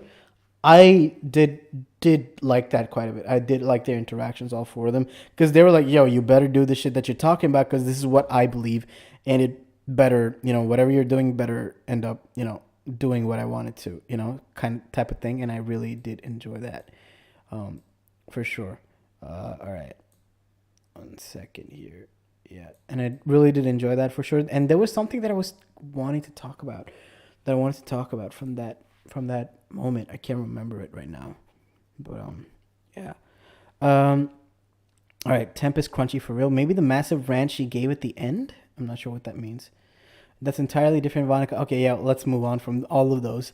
Let me move on. Tempest, be cursed with tech for real. Bro got Megikil on his ass for real. Yeah. Mana skin. Yeah. We also got to see some interesting team ups, to be fair. Gordon and Magna and the like. Yeah, that was really interesting. That was really interesting. I thought it was gonna be I don't think we got to see Magna and Luck team up, which I think is yeah. Also, I don't think we ever saw them interact. I don't think we ever saw Magna or Luck, like fight with each other. The typical gags that they usually have. Which is, I think maybe it works. Maybe it works because like Magna is just choosing to ignore Luck until the moment where he beats Dante or something. I don't know. What do you think about that, Emo? I feel like I don't know. I feel like they're just mostly treated as a group rather than like individuals to begin with. So Yeah, but I don't Magna feel- and Luck is a specific duo though, so. yeah, I mean, I guess like thinking back to it, like aside from like group shots, I don't think I can recall them being even in the same frame. Right, yeah, exactly. Yeah, it might be like even like intentional. Right. Bro, getting to see someone other than Asta getting the Mirror Brigade treatment was so cool. Absolutely. I like the moment, Edward, you're right. No one should have the right to take a life. He said something like that. Yeah, he did say something like that. I think that was him acknowledging the hypocrisy of his actions as well, I think. But no, he said that, and then he says, yeah, it sucks that I have to do this, but someone has to do this. Nobody has the right to do it, but someone has to do it. And then he tries to kill them all. So that was cool. Yeah. Princia really seemed to be putting the pressure on Conrad about making sure the plan working. Yeah, exactly. She doesn't want to like tie in with somebody who wants to do this horrendous shit and doesn't even get her dream to come true. So yeah, Definitely like that. Unpopular opinion: Princia is the weakest Wizard King that they brought back out of the four. Interesting. Isn't she literally mentioned to be like one of the strongest, No, like it of just all time, or no, in no, like no, in the promotion, some of the promotional material? no. It only thing that it says is that she's the undefeated, Huh. most powerful of her time, undefeated.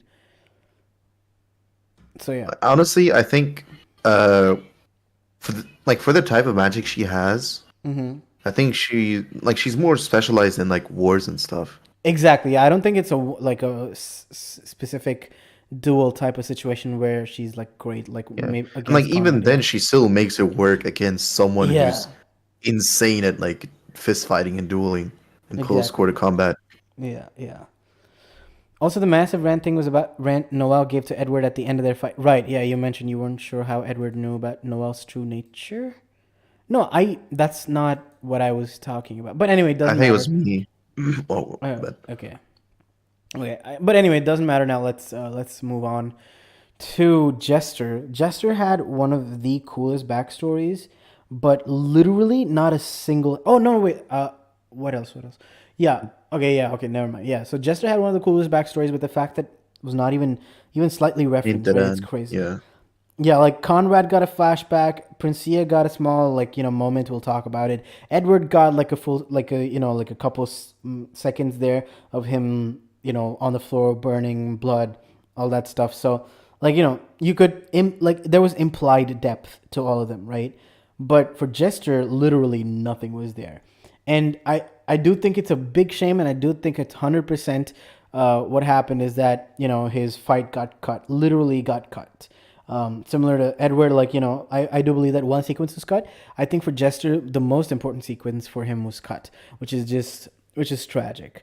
But otherwise, I absolutely love that fight with Jester and Yami going at it, sword play. So cool. And Yami's like putting the light on his eyes, blinding him for a second for the rest of them to come and fight him. And then going up full power Zephyr, and I don't know, like it was just really cool. And he had some of the coolest moments, like when all of their magic was about to attack him, it just went slow motion, and then he like turned and the eye looked at the Oh, screen, dude. and then boom, just a pure blast of magic, and then like send them all flying. It was amazing, Yeah. really cool. And okay, now let me talk about Okay, so my biggest problem with this movie on my first watch was the fact that was extremely underutilized, or like was not treated as well as he should have been. To me, like should have gotten a plot line as significant as Noel. Like I understand, page time, sorry, not page time, screen time, blah blah blah, but genuinely, he didn't even he stood around in the movie, man. Like he was standing around and just fighting in the entire movie. He did not have any real dialogues. He did not have any real moments, as such to speak of, outside of his rivalry moments with Asta. It's just I don't know. I was very disappointed with how was treated. Not a single time did he say anything about wanting to become the Wizard King. Like him having his idea of what a Wizard King is, and then him actually fighting a Wizard King, and like the way that he is, and that he did not have any specific problems with how Jester was doing anything. Like he did not have any dialogue, or like I don't know, like it sucks. And like one of the biggest problems I had was like Asta was giving that inspirational speech, and then was just standing there, right? I thought eventually he might get some moment like that too, like inspiring them without the dialogue, because is not a dialogue guy, but like just like by virtue of him, like what he does is he does it through his actions, right? Usually, but that was not really showcased here, and I don't know, I was just really disappointed. And again, not a single time does he say I'm gonna be the Wizard King until after the post credit scene, until the post credit scene. Like I wish like when he was fighting Jester, when at the end, right, when he was doing the one horn bull thrust or whatever, like the copy of that, he says something like, I also hate to lose.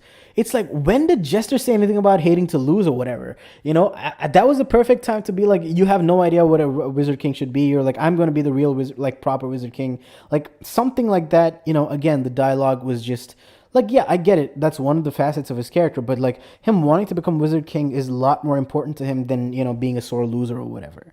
So I don't know. I really, really, really did not like how Yuno was handled, except for the rival scenes. Mm. But yeah, what do you think? Like, do you disagree with me or? Mm, I think like that one specific scene doesn't like Chester say like there's no way I'd lose or something, and then he's like, I'm a sore loser too or something. I don't know. I mean, even if he does, I don't think like it stands out enough, and I don't think it's Mm. as important. Like I said, as talking about him wanting to be the Wizard King, dude. Mm. But yeah, like I agree Mm-hmm. because like he had cool fights and he had cool moments. Like Mm-hmm. him like ambushing like Jester and the Jester's just being completely surprised. Like, what do you mean ambushing? Are you talking about like him breaking Jester's No, like barrier? basically no, they no, basically When? they were already like this was before they broke through the barrier. No, I think they got right through.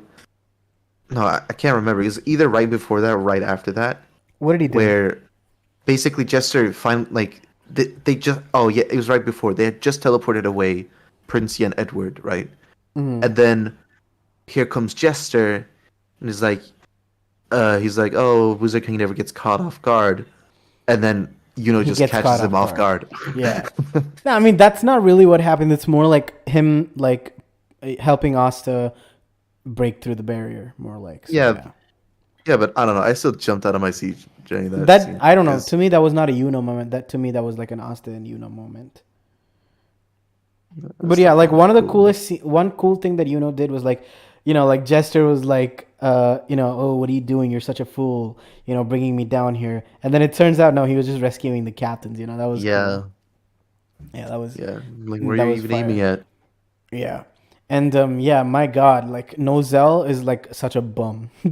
So is Fuego Leon, but damn, like I don't know, like that entire fight. Dude, Yeah. I audibly laughed when the Fuego Leon said, "Don't do something beyond your power right now." I'm like, yeah, sure, Yeah, buddy. what is bro saying? Yeah. And then I'm like, bro, does the same thing. Yeah. you're not even supposed to be alive.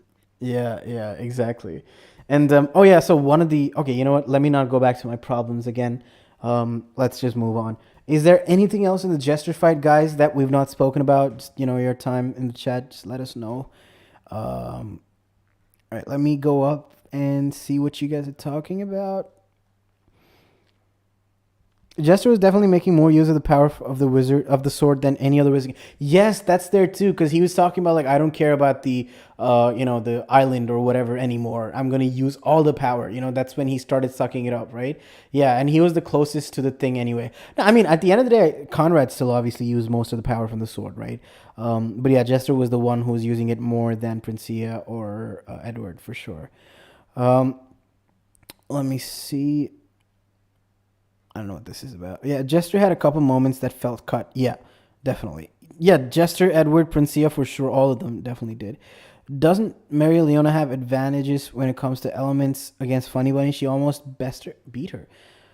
Princia does not have an elemental magic, so I don't think there's an inherent elemental upper hand for Mary Leona. So I don't know. I don't know what you're talking about Yeah.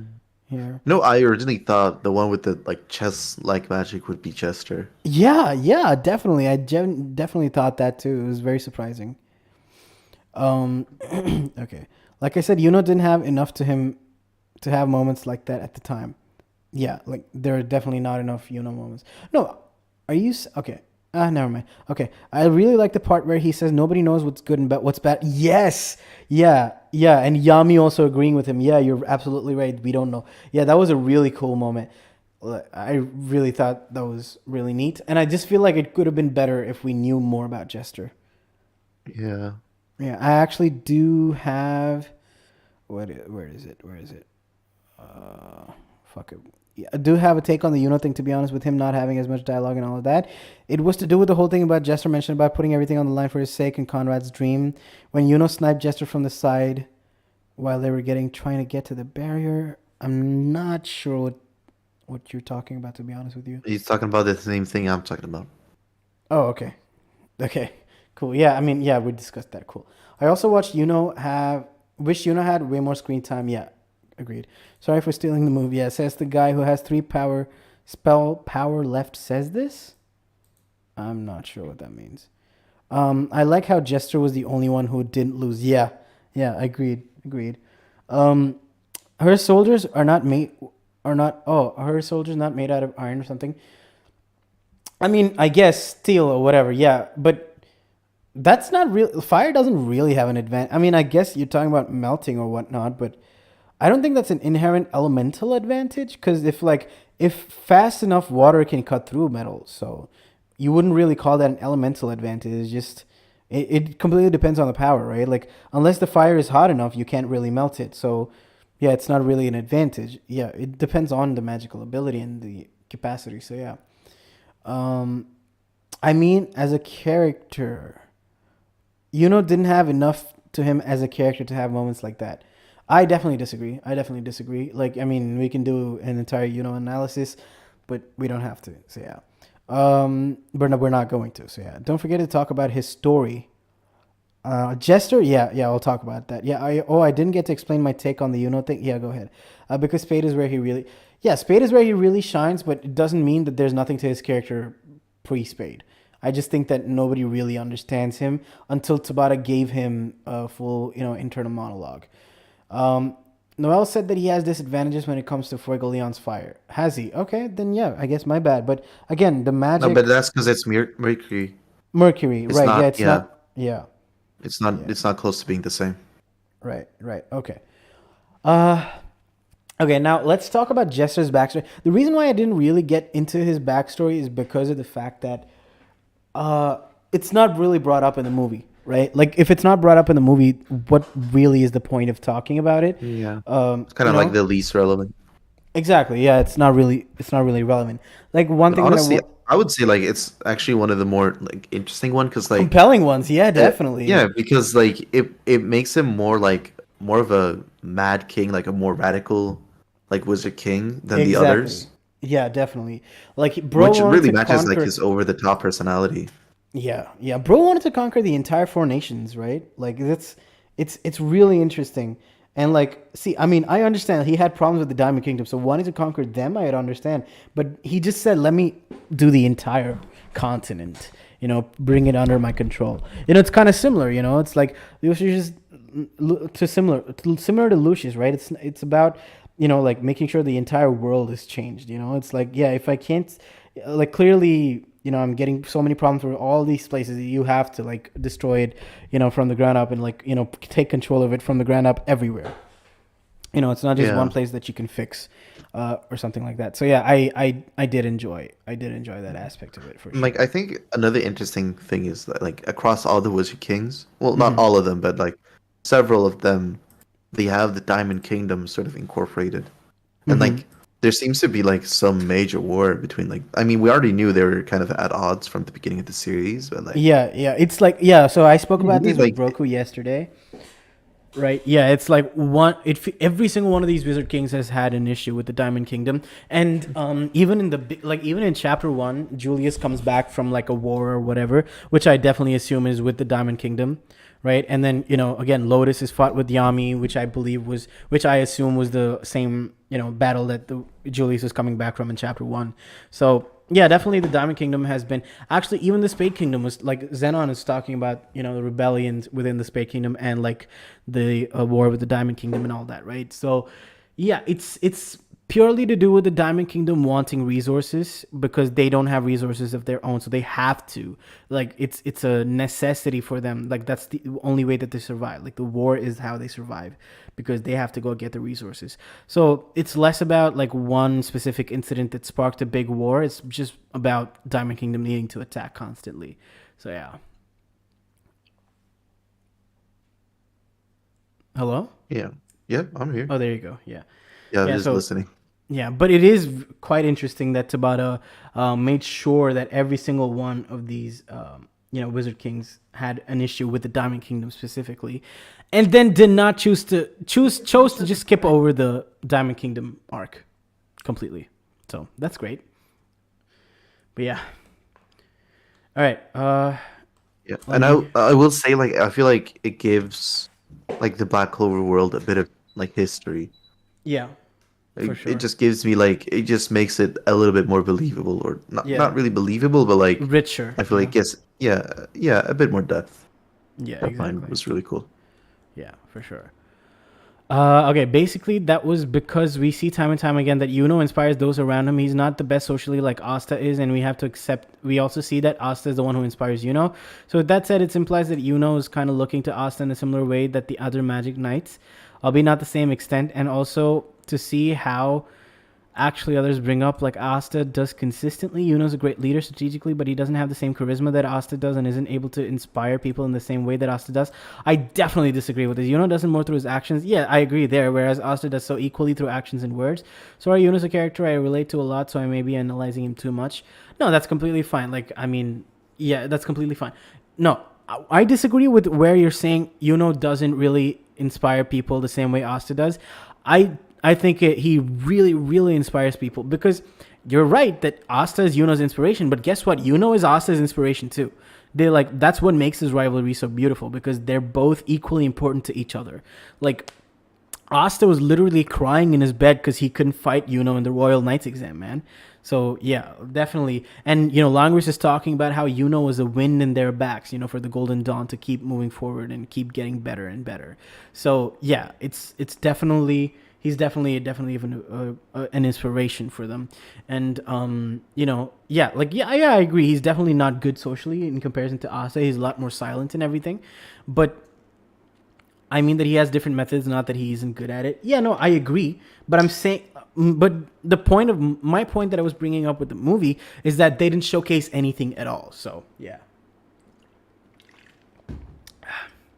Okay. I think that's it. Let's go to Princia, right? All right. Yeah. So, Princia versus Leona. Man, I am so exhausted. How long have we been going? Yeah, almost 3 hours. Over 3 hours. The stream has been over 3 hours. I think I'm going to wrap it up pretty soon because I am extremely tired and I've been talking nonstop. My throat hurts so bad. Yeah, okay. So, let's talk about Princia.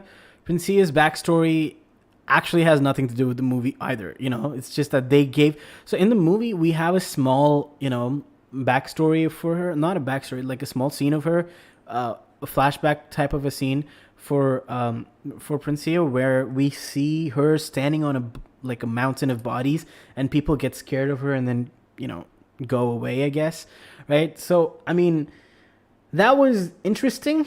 Considering the fact that her story has nothing to do with her being like this bloodthirsty person who's alone and lonely or whatever, because the whole story is that she becomes a wizard king and then she goes to the front lines and then her strategists do not let her know that her family has been taken prisoner and killed, right? And then and because of that she resents them, and the royal faction makes her give up her title and then seals her magic away, and then she dies to bandits. So it's I completely get that. It's really cool what her story is, but then in the movie it's like, yeah, she's sitting on a mountain of corpses and people are afraid of her. It's just odd to me that was the aspect of her story that they chose to showcase, because I get it, right? They wanted to make her a little more how do I put it, like make her a little more parallel her a little more with Leona, because both of them are super strong. They're both what do I call it? They're both super strong and they're both bloodthirsty or whatever. They're both like very violent and combat oriented and conquest oriented and things. Not conquest, but combat oriented and things like that. And yeah, in her age, Princia probably having nobody like Leona and not being a royal, probably was not respected like Leona was. So, I get that, but I don't know. It's just weird that is what they chose to focus on instead of the other stuff, which is what Tabata wrote for her character. So yeah, but other than that, phenomenal battle, man. Just phenomenal battle. Also, it's really cool that in the first scene, Fuego Leon talks about how he knows her from his grandfather's journal, where because Mario Leona looked up to her, right? So to Mario Leona, Princia's Mario Leona's what do you call it? Inspiration, right? So like this is somebody that she was looking up to, and then to actually be able to fight her and then go over her power, and then I don't know, it's really cool. And then to see, I think, okay, this is, I don't know how people feel about this, but I feel like this is Mario unlocking, or like for the first time using Hellfire Incarnate. I think this is the first time ever in her life that she's using it. She had to like surpass the limits or whatever, and then she found this transformation within herself, because this was more of a, Because then she'd use it from the start, no? exactly, yeah, because she You would want have to used hold it from back the start. against the funny bunny. Exactly, yeah, the funny bunny. Yeah, and also I think her funny bunny's dialogue was something like, you keep getting stronger or something, which is like what Hellfire Incarnate does.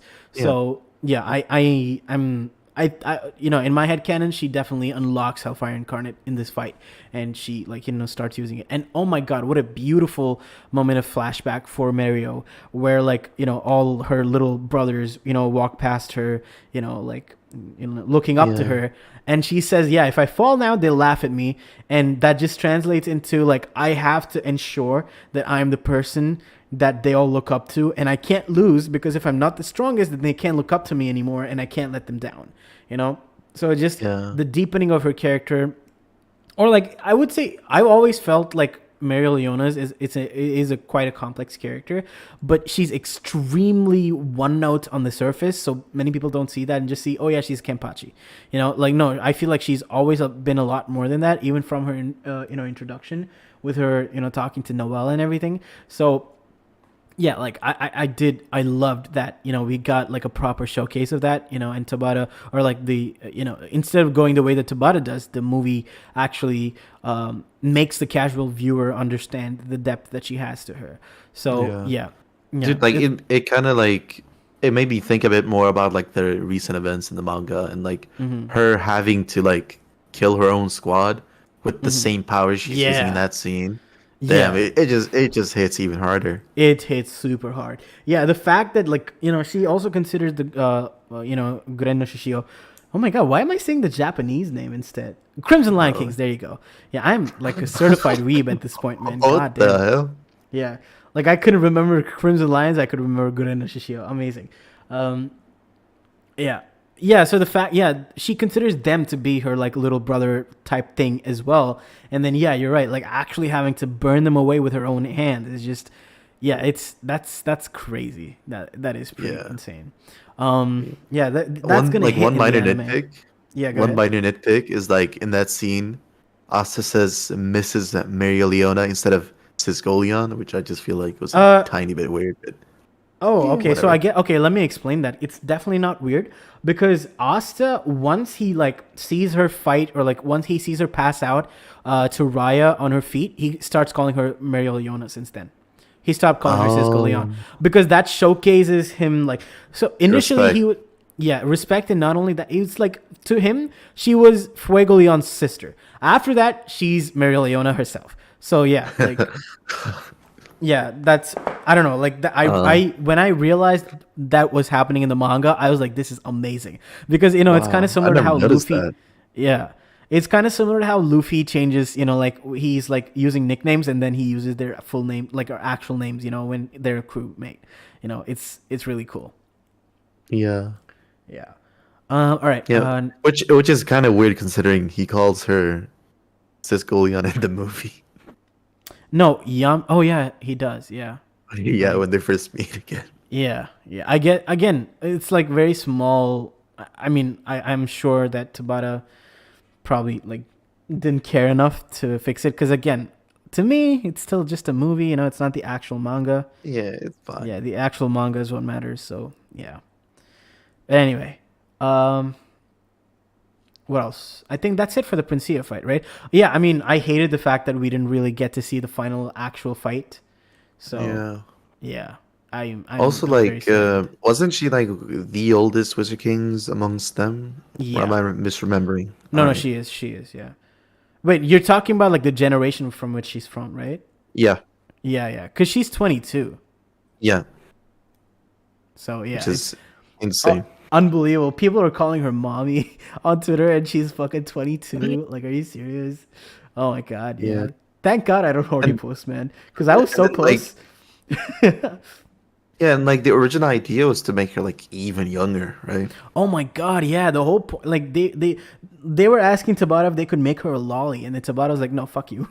Like, no, she's gonna be a woman, she's gonna be a strong woman, and Oh, yeah, dude, yeah, Wabata. yeah, Wabata, thank God, like, thank you for not being a pedo, like, it's crazy, right? Yeah, Right. like, where are the standards? But yeah, anyway, what else? Anything else? Yeah, okay, one more thing that I wanted to talk about was how, what's her name? Princia's magic is a lot more to do with, like, you know, tactics and formations and, you know, Yeah. things like that. But then Mario is just pure brute force, right? So I feel like pure brute force against barrier magic would have been an interesting fight to see. Yeah, and like I feel like that's also kind of like why she mentions like, oh, you brought no tricks with you, like how boring, Exactly. because Yeah. she's expecting like a normal like war. Yeah. Yeah. I don't know. Yeah. Like, I mean, it was fine. It was definitely cool and everything, but I just think that the matchup could have been a little bit better for her character. Yeah, I was definitely expecting like Jester to be like the strategic one, and then Exactly. then Yeah. he's just nuts with magic. Yeah, he's just pure, like, yeah, raw Insanity. insanity. With the magic. Yeah. Bro. Still insane to me that my guy tanked a Dimension combo slash, spell yeah. Dimension Slash. That is Yeah, just unbelievable. wow. Yeah, unbelievable. All right. Oh my god, my throat is killing me. All right. All right. I think that's the end of it. We got to get to Conrad versus Asta. Do you want to take the lead on this for a little bit before I, come back? Oh, what are you gonna do? No, I mean, Get I'm some gonna more sit water? right here. I'm gonna respond to you and everything, but I'm just not gonna like take Oh. the lead. I gotta And rest. I don't my even. throat. I don't. It killed Yeah, me. I don't even know where to start. But like, I mean, I think the fight can be mostly like split up into three parts. Asta arriving, Uh-huh. and, like, and then leading up to them saying, "Oh, never giving up is my magic." Oh, dude, I'm having so many voice cracks today. It's fine. Yeah, I didn't even. And notice, then but yeah. yeah, the second part is when Bro goes Skittle mode and pulls out the sword. Mm-hmm. And then the last part is Haruka Space. Mirai and everything. Yeah. Yeah. So like, if we just like start with the first part, actually, one thing I just want to comment in general. One thing I found like absolutely fucking hilarious, and like in the whole part is like, there's so many times where like they're talking to each other, but like they're so far away from each other. Yeah. Like especially in the last part, Yeah. Conrad and us are like talking while there's like a meteor between them. Yeah. I just imagine Conrad like, what? And then Asta's like, what? And then Conrad's like, huh? And then Asta's like, okay. Yeah. That's what I think of in my head. Oh my god, it's raining so hard right now. Oh, dude, it's raining here as well. That's cool. Very, Oh my god. Yeah, are you in India or am I in Sweden? Oh no. bro. maybe it wasn't Tempest who's flying to the airport. Maybe it's us. Yeah, maybe it's us. Yeah. All right. What? Yeah. Okay, Conrad. Yeah. So cool. We can break it off into multiple things, right? Like we can. Okay, like you said, 3 phases, but also I guess you could break it up into 2 different things. You can break it up into the character focused part of it, and you can break it up into the actual action of it. And the action is super simple to talk about. It's phenomenal, of course. And, Asta unlocking complaints. the demon arm and, like, full black form and going at it with Conrad's Yeah. skill form. Dude, just yeah, really cool. I actually wanted to mention like throughout the movie, I was thinking, oh, what if he actually gets like the second wing? Because that was completely skipped in episode 119. Right. He like right. in the manga when fighting against Sakura, he got like his incomplete second wing. So it's really nice, like to actually see his full like Black Asta form adapted for the first time. Yeah. And that's like not something he uses until like post time skip. Right. Yeah. And I feel like, I don't know, I feel like maybe they should have, they should not have gone to the arm yet. They should have just allowed like the second wing and the full black form. Like the would have been cool marks by on itself. his face was enough as well. Yeah, exactly. I think the arm makes it, A bit too continuity much. breaking. Yeah. Yeah, for sure. I would be fine if like his hair went like completely black and then he got like Yes. his extra horns and stuff. Yeah, exactly. But it is what it is, and yeah, seeing Yeah. Liba was cool, and my God, the insert song there was amazing, Oh my and yeah, goodness. Haru Kamirai was so good, and yeah, like the general atmospherics of that fight was so good, and I don't know, like Conrad's Kittle form, action was just unreal, and then him literally just standing on Asta was amazing, and Asta Yeah. undoing the spell, like the grimoire, and then Noel getting that magic, just oh my God, pure perfection. And it does make me wonder though, why the hell he wouldn't keep doing that for any other villain. But you gotta, it's again, it's an anime movie, and even otherwise, it's anime. There, Tabata's probably not gonna have an explanation for everything at the end of the day, so you gotta Yeah. take what you can get, which is Yeah. sad, but whatever. Yeah. And I would say, like, I think it's really interesting we finally got to see what happens when an anti-magic sword actually comes in contact with a grimoire, because like Right, that's yeah. something like people We've have been never seen, yeah. speculating for so long. It's like what Exactly. happens? Because like Yeah. because if he cuts up their grimoires, do they just become unable to use magic for the rest of their lives, or like what's good? Right. Yeah. Yeah. So clear. Yeah, we got. I think it just undoes any active spells at the moment if he touches their Yeah. grimoire. Right? Yeah. Yeah, and he used the demon dweller to do it, right? I think it's more like Yeah. the cancellation of a spell intentionally there. But I do wonder what Yeah. happens if like he uses the demon slayer to just, I don't know, like destroy a grimoire, if that's even possible. Yeah. That would be interesting. I'm still looking forward to like the whole explanation of like why do these Grimoires. even exist? Like where the hell do they come from? Yeah. Like yeah. why are they so intrinsically tied to the soul, etc., etc. But Yeah. now we're just kind of going off topic. Yeah, it is. Yeah. Anyway, yeah. So Skittles Conrad was great, and then going up to strat, like after losing, like the Imperial Sword, him like, yeah, using Asta's dialogues, and then using the forbidden magic, and then going to this stratosphere, and my God, was it amazing! And like the animation was just so good, and yeah, seeing the spirits of the other Wizard Kings at the end, oh my God, it's amazing. I will say like one thing is kind of like what the hell does forbidden magic even mean at this point? Yeah, because I mean, yeah, what does it even mean? Because like, how did he know how to use it? Like, does everybody just know what forbidden magic is, and can they all just use it? Right. Yeah, I mean, he's a Like, wizard king, he so him says- having the knowledge makes sense to me. But Yeah. yeah, anyway, yeah, go ahead. Yeah, and he says like he sacrificed his life to use it. Yes. So yeah. does it Oh, does it become a forbidden spell inherently because of that fact? Yeah. Oh, Like, okay. So good. okay. So I feel like life force. If you use life force along with your mana to use magic, I think that makes it forbidden magic. Because like I feel like there's kind of like two different versions of forbidden magic then. The one that's kind of tied to Weg, and the one that, or like the one that Conrad's using. Okay, I wanted to talk about that. Oh yeah, forbidden magic is just negative mana. That's true. That's also true.